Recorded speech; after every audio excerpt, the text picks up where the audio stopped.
Alors, on change un peu de sujet. Oui. Vous êtes très peu passé dans les médias français, et notamment à la télévision, puisque je n'ai pu relever qu'un seul passage en 40 ans de vie publique.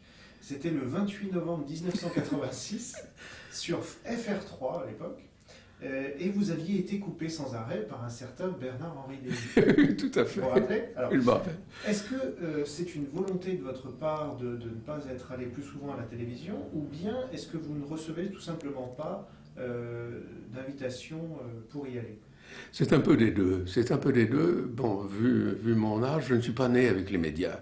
Je ne suis pas né avec les médias dans la chronologie. Je ne suis pas né non plus avec les médias par goût.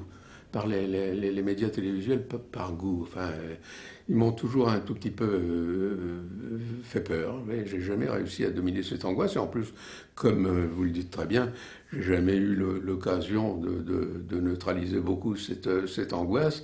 Il y a un peu des deux. Il y a un peu des deux. Et puis il y a, comme j'essaie de le dire dans le livre, il y a aussi le fait que quelquefois, quand on me pose des questions, je trouve la bonne réponse avec un quart d'heure de retard. Ce qui est jamais très bon pour la télévision, ou au contraire, le sens de la répartie, au fond, compte beaucoup plus que la justesse de l'opinion. Donc moi, je me sens à l'aise quand j'écris. Je me sens beaucoup plus à l'aise quand je parle maintenant, parce que j'ai tout de même un peu plus d'assurance avec la reconnaissance qui m'est venue. Enfin, c'est ce qui fait qu'on a moins le trac.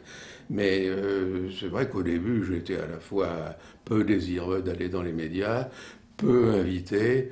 Je me sentais, les rares fois où je suis allé, assez mal à l'aise, y compris à la radio d'ailleurs, enfin, assez mal à l'aise. Et puis, au fond, j'ai toujours ressenti ça, au début, en tout cas, moins maintenant, mais ressenti ça un petit peu comme une espèce de torture, comme une pénitence, selon le vocabulaire que vous...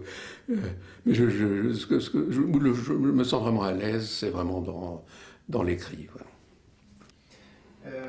Et alors, oui, vous avez brièvement dit, mais qu'est-ce que vous pensez du média télévisuel lui-même, sociologiquement, disons? Sociologiquement, c'est certainement, il faut certainement l'accepter. Enfin, il fait partie de la réalité de notre monde. Il a certainement des effets très positifs. C'est-à-dire qu'il fait advenir des informations, un savoir dans toutes sortes de têtes qui autrement n'y auraient pas eu accès. Donc il y a tout un côté positif.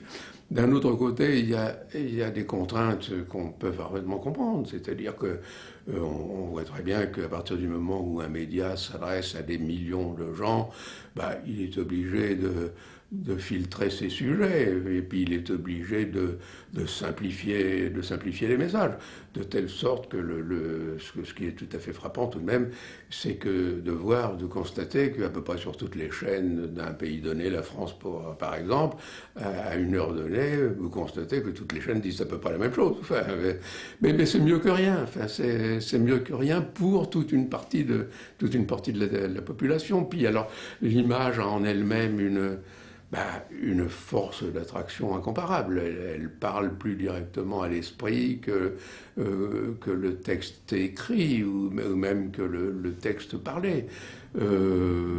Alors, la contrepartie, c'est que l'image a un sens souvent très ambigu. Enfin, alors, il y a des exemples très, très célèbres. Enfin, ça a permis des phénomènes de manipulation, Timisoara, etc. Il n'y a pas besoin de faire un dessin là-dessus. Donc, il y a du négatif, mais il y a surtout beaucoup de positif, à mon avis.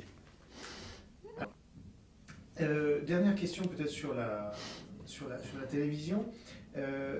Moi, j'ai quand même visionné plusieurs fois cette émission où vous étiez passé donc, sur FR3. Si vous permettez, je vous interromps tout de même un instant. Je suis passé une deuxième fois à la télévision chez Calvi, à une époque où il ne s'agissait pas de C'est dans l'air, mais il y a un certain nombre d'années.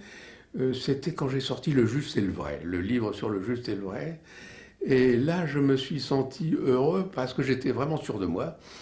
Et j'ai été vraiment comblé quand j'ai quitté le plateau et que le caméraman m'a dit « Ah c'est drôlement bien ce que vous avez dit ». Très bien.